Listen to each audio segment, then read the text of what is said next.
Hello, it's Teresa here from All Sewn Up in London. It's almost 2 o'clock in the morning. I love this time of the morning. I don't really sleep too well. I tend to find sleeping such a waste of time when you can be doing stuff. But anyway, I should pay for it tomorrow afternoon when I feel really tired. So, because it's very early in the morning and I live in a flat, I've closed the windows, I've closed all the doors, and I'm going to keep my voice down so the neighbours can't hear. And I will try not to laugh because I'm sure it's that awful cackle I have that would wake them up if I'm going to wake them up at all. So, we're going to start with 2 more stitches. Now, we're going to add them to our little booklets that we're making. We've already used 3, so we're going to do 4 and 5 today, and we're going to use them. So the first one we're going to do is couching. This is a nice easy way to start off. So couching, I've mentioned it previously, is where you lay one thread, and for the sake of argument we'll choose the ribbon just because it's in front. Now we're going to pin that down. Now to do this properly, no, not properly, I'm not saying properly, to do this in a traditional way, let's go back to last century, where needlework was taught as a discipline. In fact, I was talking to a needlework teacher yesterday.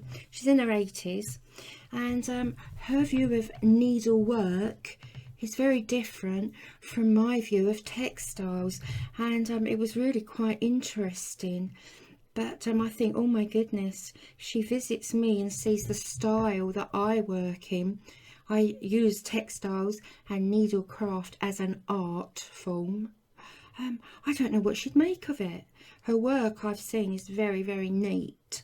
But anyway, so lay the fabric down. The fabric you want to couch is laid down on top of your background. Now this is Hessian, as you know. This is what we're using for our examples.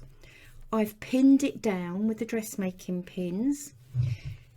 Now with your thread, we'll take it through the background. Now this is basic simple couching. So from one side, come out on the left.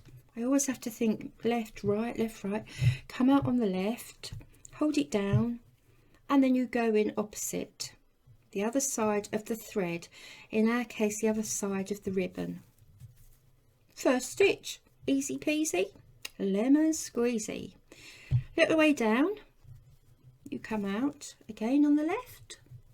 You can remove the pin now, and there you go. Perfect, absolutely perfect. There you go. Now in the medieval times there was a wonderful form of embroidery called opus anglicanum, and it means English ecclesiastical embroidery of the medieval period, and it was a style that only lasted about 100 years.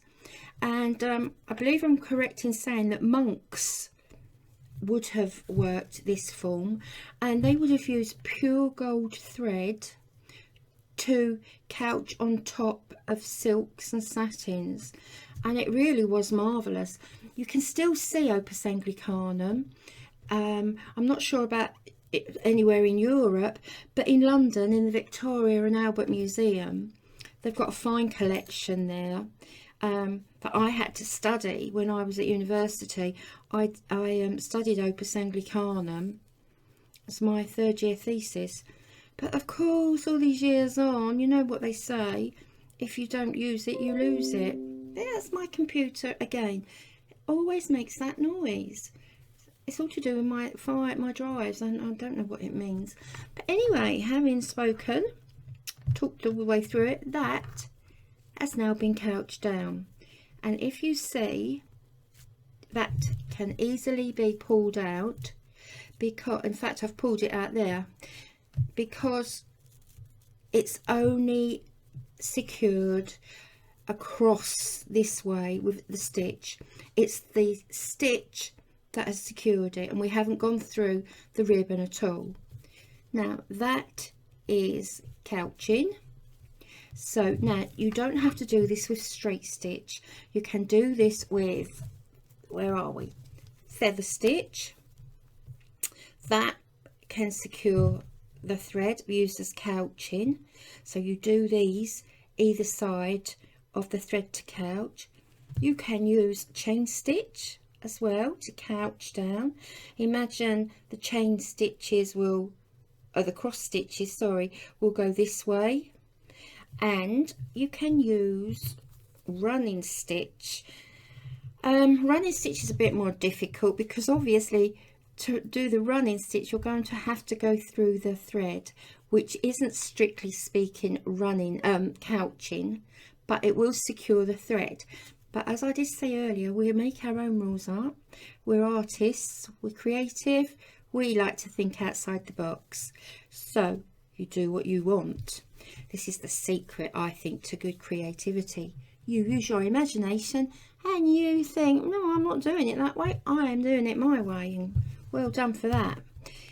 Next stitch, so that's now ready to go in our, look, it's going to be a fine little booklet, or whatever we do. It might not even be a booklet yet, it might be something else, but it's going to be a nice reference anyway. So I'll put those there. Chain stitch. Right, so chain stitch is a beautiful stitch once again, and it belongs to a family of stitches. It belongs to, well, it is the chain stitch family. I'm just making that bigger, sorry, messing around like that.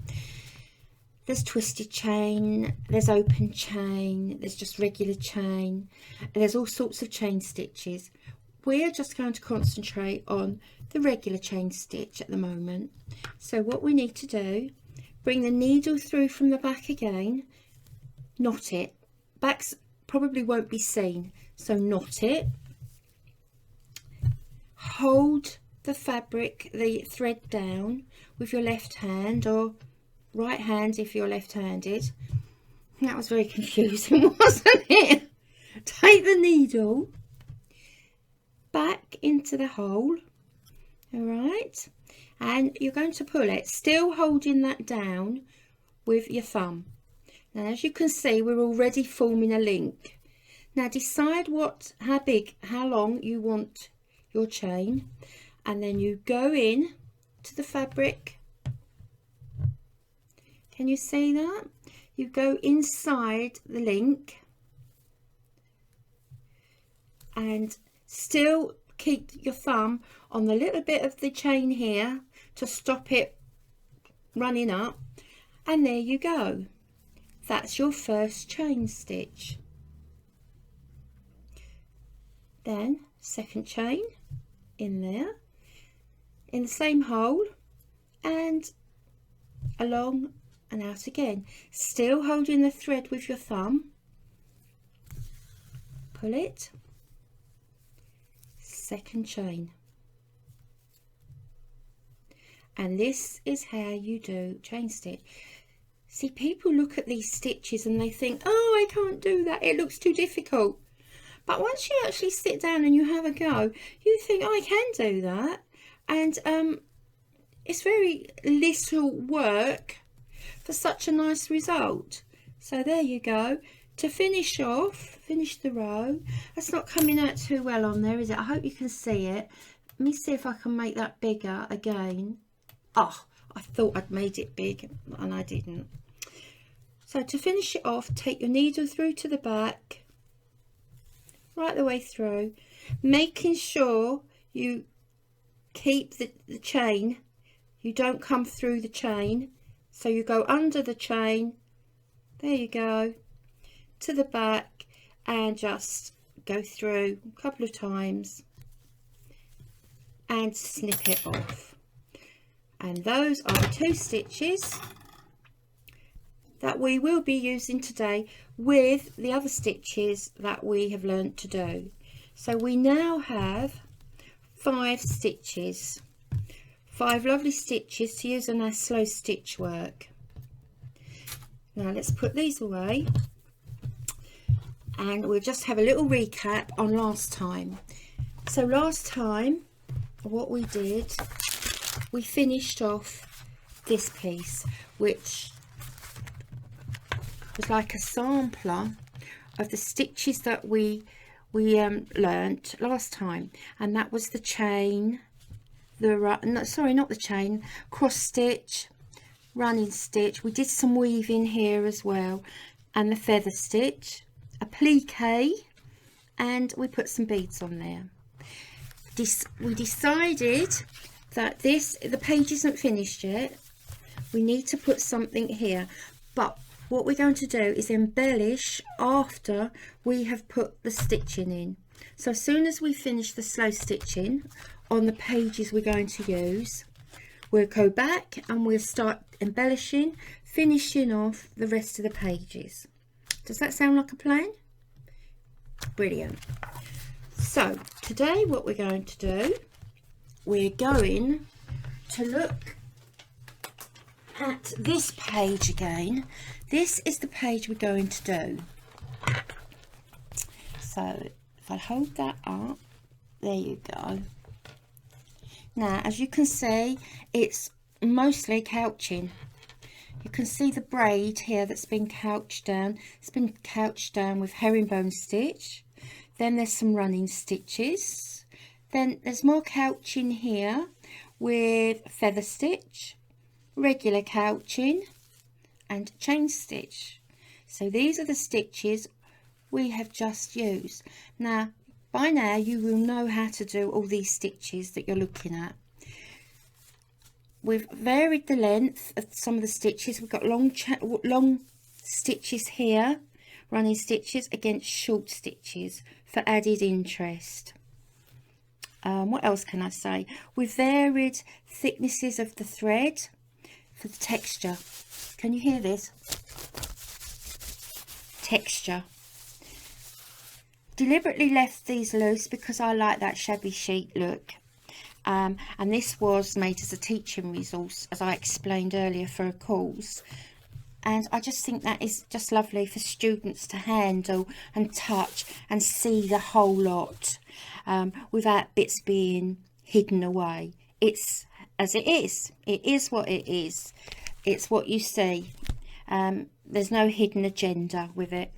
So we're going to start this, and of course this is slightly bigger than the journal that we're making together, so this will look enormous because this is just slightly bigger. So one last look, and that is the way it goes. Okay, and we'll start. Now I've already threaded my needles because I have a trouble with these glasses. I used to have such good eyesight, and now it just isn't. Right, now what have I done with the background fabric? Oh, that's a good start, isn't it? Sitting here playing about earlier on. Oh, there it is, right in front of me. So this is the page. So we've got that page. Now, so it doesn't get too heavy, I'll turn that round there. So this doesn't get too fat and heavy like mine, I think we'll start off just by doing one side of the card. That's for journaling. So we're going to leave that and possibly embellish that, because my journal is extremely heavy and big, and it takes 2 people to carry it around. Oh, mustn't laugh, don't want to wake my neighbours. So that is, I believe that's onion dyes, if I'm thinking correctly. So the next page we're going to do is this page. So this page is 9 by 6 inches. So we want a border round there. So what I have done, this will be the page, and I believe it's 8 by 5.5 inches, say. So that is us. Just put that over there, out the way, and here we go. First thing I've done, I've cut a piece of calico which is slightly larger than what will be called the background fabric. That would be the background fabric, and the calico will go onto the back of the background fabric to give it a little bit of strength, to stop it stretching, give it some structure. So we'll place that there. Now if you feel happier pinning it to the background, to the calico, pin it. If you feel happy tacking round there with the big loose running stitches, which will come out later, then do that. I'm just going to secure it with a couple of pins. And that's just to hold it down while I sew the first piece of couching on. Now I'm going to stick to blue. I love red and pink, oranges, all the warm hot colours, and I'm trying desperately hard to broaden my horizons and introduce some blue. So this is intended to be blue, put it that way, but whether it will be, I'm not quite sure. So I've got some odds and ends here from the old scrap odds and ends that normal people would throw away, but I'm afraid people like us can just hold them. We want something to start this off. That's plaited. A little bit of ribbon. No, I don't think there's anything in there, so let's bring this over. A little bit of lace. At the moment I think that is I think that's too thick and heavy for a side. It will unbalance it here. Later on I might pop that in the middle where it will be balanced, but at the moment we don't want to overthink this. This is the problem. It's slow stitch. We don't need to overthink it. These are plaited. They're just bits and pieces that people would throw, but I thought no, they make nice plaits. I think we'll start with this one, but it needs, that's too thick at the moment, so I can either fold it over or see if I can rip it. It might actually just run off to one side. Oh heavens above, that's tough. Let's try that this end. If not, we'll just use it as it is. Oh, there you go. Now, oh, decisions. That's the one I'm going to use. Not going to trim the shabby bits off, the raggy old straggy bits. I'm going to leave them. Now I could start there. Yeah, I'm going to start there. You could actually start in the middle and work out. You start where you feel happy with. You might even want to do yours that way and have the raggy bits all off at one edge, but I'm going to start this way. I feel happier starting this way, so that's going to go there. I'm just going to put a few pins in there to secure it in place.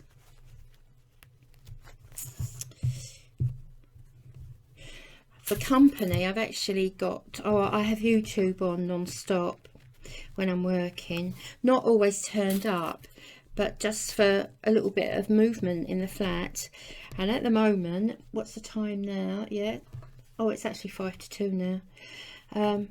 I've got who is it, Roxy Creations on at the moment, and she's making something really wonderful. I've no idea what it is at the moment.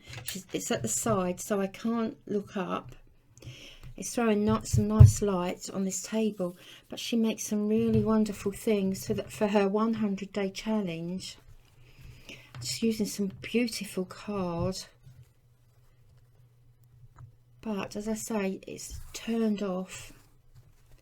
The volume's turned off, but I'm aware that there's some beautiful work going on. Right, so couching, come through. This is just going to be basic couching. Right, let's do this quickly.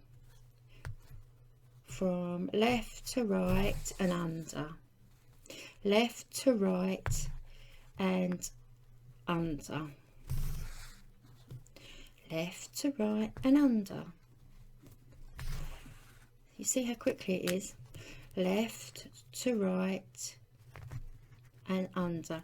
Now, for added interest, you could actually put some close together,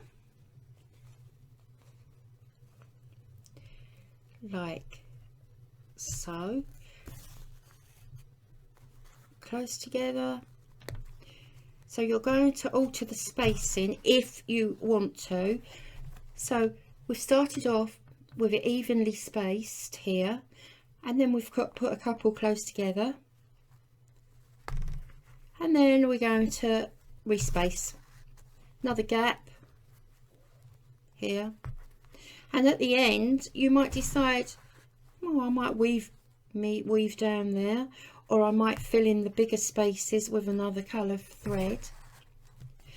You might come up with all sorts of ideas. I'm sure you will do, and if you do, please let me know what you've decided. It's always nice to see what people are doing. Right, it's not taking long, is it? There we go. You might not want to go to the end. You might actually want to leave that free. Experiment, see what you come up with. Now, at the moment, we are actually learning these techniques, but as time goes on, and probably in the next course, we will start making small items from slow stitch.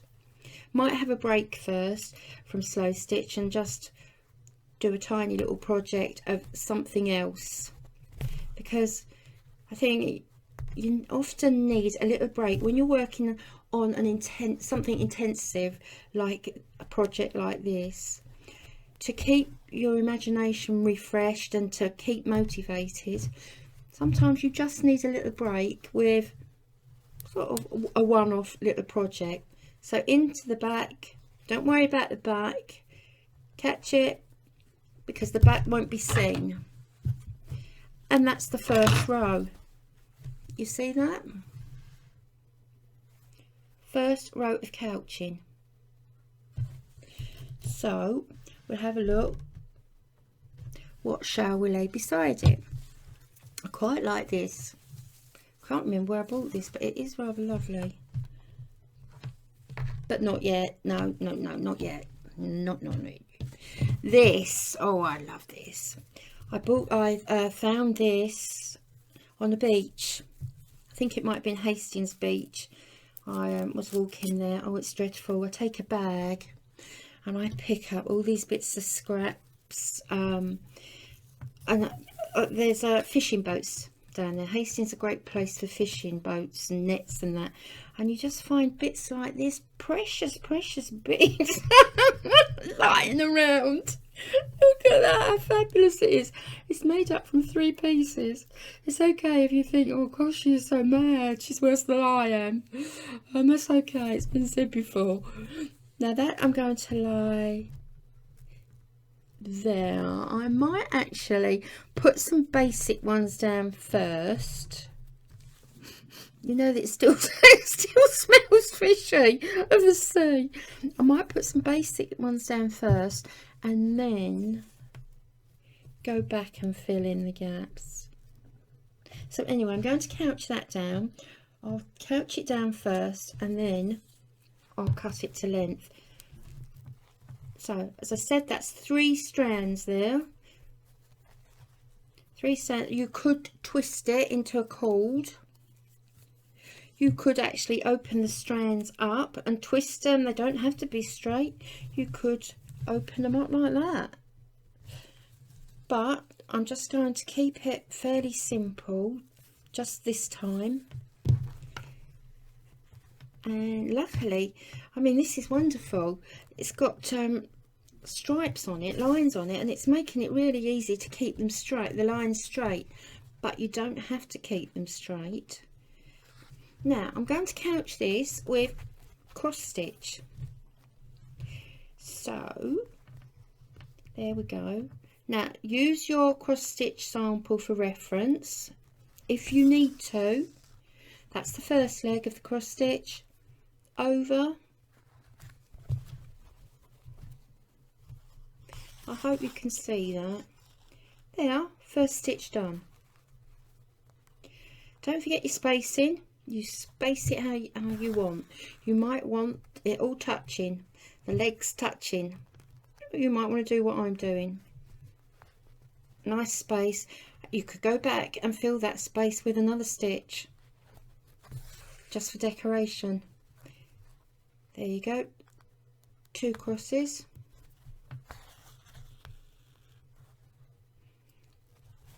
And I'm doing this sideways for the camera. It's a little bit difficult. I must remember not to laugh.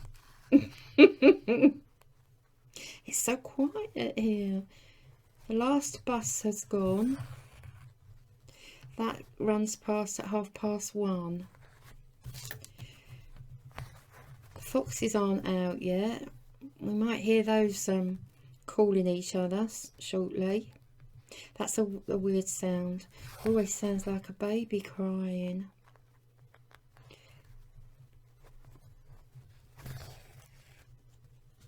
So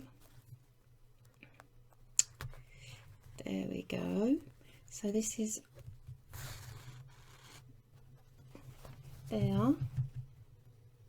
Right, now I'm going to carry on with that to the end. But so you don't have to sit and watch me do this, I might finish that here and show you now how to do the chain.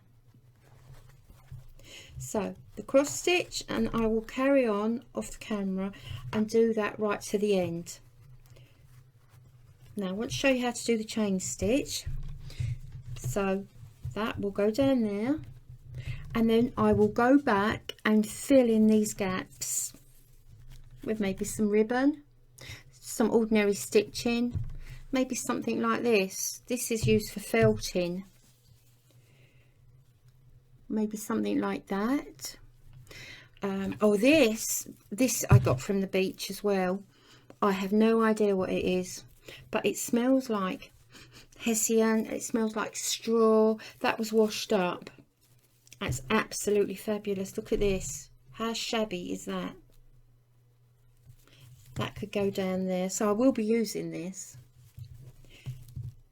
So that I will use that. But anyway, let's start with the chain one. What shall we couch down with the chain? I just need to have a look. Chain. Right. I couldn't find what I was looking for. Now I'm going to use the white here so you can see what I'm doing.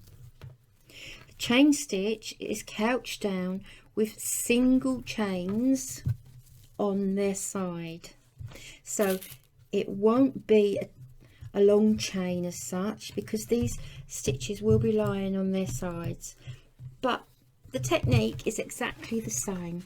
Right, I'm going to start here past the pin, and I'll go back off camera to neaten that.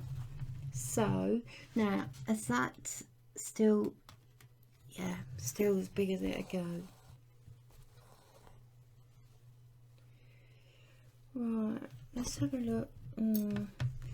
Hope you can see that. So into the same hole. Now bring the needle out underneath the ribbon, but you're still doing exactly the same with your thumb. You're holding the thread down and you're pulling it. See, there's your chain, some skinny old chain, and then the needle goes underneath. There you go. It's the first chain. Now with a thicker thread you'd get a nicer chain. That's a skinny old thing, and because I'm using the blue on a blue background, you're not seeing the whole effect. So then you bring thread up there into the same hole, bring the needle out under the ribbon, still holding the thread down with your thumb, and oops, oh dear, taking my twine, and pull it.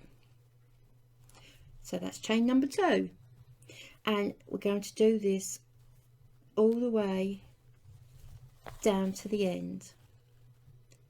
Right, now I'm going to carry on off camera doing this, but I'm going to use all the stitches that we have used here.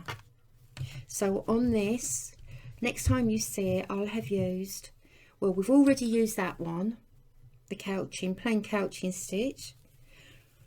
I'll be using running stitch, long, short. I'll use the cross stitch, but I'll be using this, a little bit of artistic freedom. Chain stitch we're doing now across, but I'll also use the chain stitch lengthwise to fill in some of these spaces. And feather stitch, I love this stitch. I'll be using the feather stitch to couch over. Okay, now we've gone through all these stitches, and I've no doubt that you're very good at it. You probably know them anyway. But before I go, I want to show you something. I was on a charity shop trawl again yesterday afternoon, and I got these. Look at these. Oh my goodness. This was £1, which roughly translates to €1 now. £1. Look at this. You couldn't buy these beads loose for £1. I got those, and this is beautiful. That was 50p, which would probably translate to 50 cents euros, and that is so pretty. I like to get these because I like to use them in my journals as from one side to the other to tie them. Instead of using a big tie, I secure them one side of the journal to close them. But where's that journal gone? I thought I do like beads on the edge as well. I mean, you wouldn't have to do much to end up with a nice beaded edge. Look, it's there. Just secure that down. That one's a bit short, but it doesn't matter. Put that in the middle and disguise it with something at either end. The same with this one. Look how lovely that would look on the edge. So if you see things like this, cheap, the idea is to do it cheaply. You don't want to spend loads of money. Do buy them and save them for your journals. This is what I mean by securing them. I love to use bracelets to secure the edge of the journals like this. So that would be secured here, and that would be secured there, or vice versa, and that would be worked out because that hasn't got the sort of end I thought it had actually. But so next time you're out and about at your op shops or thrift shops, or was it Tuesday morning shop, what else do you call them? I can't remember, but you know what I mean. Have a look for beads. Have a look for these because they are so useful. Okay, so on that note, I'm going to say, well, now I'm going to say good night. I expect some of you are just getting up now. I find that really amazing. So those of you who are just getting up, have a really good day. Those of you who are in bed, sweet dreams, and I'm off now for coffee. So take care, and I'll see you shortly. Bye bye.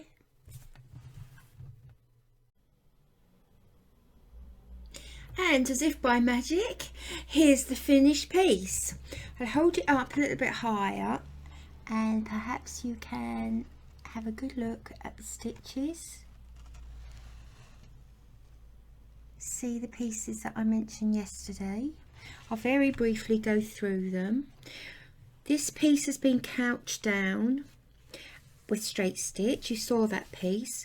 This is a piece, 3 strands of very fine snippets, offcuts that I plaited together, and I've oversewn those, or couched them I should say, with herringbone. Then this piece here is from the beach, piece of lovely twine from the beach, runs all the way down to the end.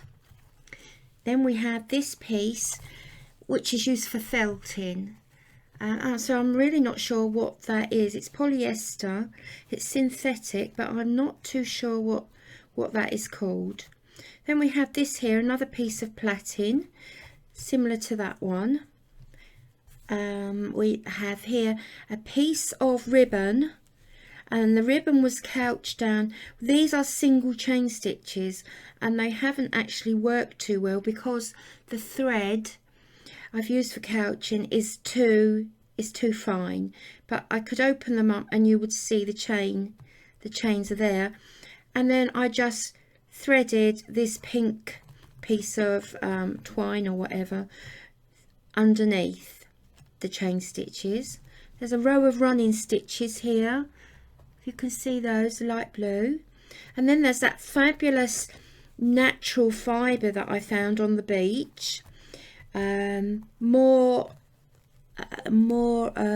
felt in there, more plaiting there. Now there's a piece of lace here, if I can find it on the desk. It's just an ordinary piece of lace like this. I put it down, and then I put a narrow piece of blue ribbon on top, and I put that down with a running stitch, which isn't actually couching, I know, but the running stitch, I thought I could get away with that because it is slow stitch. So that's my story. Now these little holes here along the side, I've just threaded some more beach twine through the holes one side, and the other side some really nice pink, I don't know what that is, braiding. It has a small gold fleck or silver fleck going through it. So, and that is just the lace. Here we have a nice, oh no, I've missed a row. Here there's more plaiting and more of the felting thread. This row here, is that easier now? This is running stitch with some hessian strands. Just a strand of hessian from that fabric that we're using, excuse me, that fabric here. Just took some threads off and I've sewn with them down here. This is a tiny little bit of fabric. That's all there was in my bit jar. Some feather stitch, some batik strip just put down, running stitch across it, and then it's whipped. The running stitch is whipped. It's under and over and under and over. It's like a weave all the way along. Small piece of lace here, another piece of lace, very narrow there, and I've done a herringbone across there. And what I've done as well on the back, when it was finished, I've put some lace down at the edge. Now the lace is deliberately protruding past the back.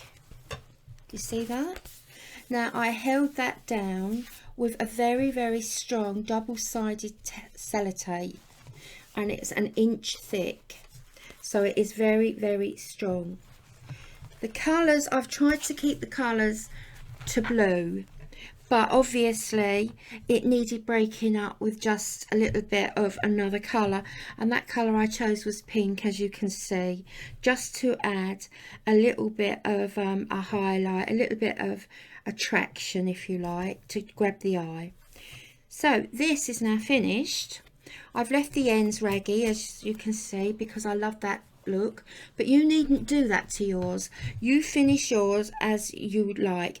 Some people don't actually like the raggy look, so some would have a neat end here. Finish it on the back with a nice knotty stitch so it doesn't unravel, and it's finished. I'm leaving this hanging here as well, the end of this lace, because we might do something on that later on. We might embellish that later, or I might trim it, or just leave it as it is. So that page is done. So that's page number 2. So I will see you at the beginning of page number 3 coming up. So if you liked this, would you please give it the thumbs up? Oh, and I hope you're enjoying it. I'm just going to pull that down.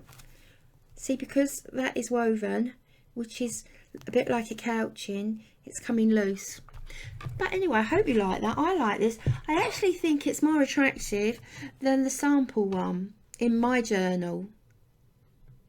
But anyway, I'll see you shortly. Oh, by the way, I've stuck a plaster on that.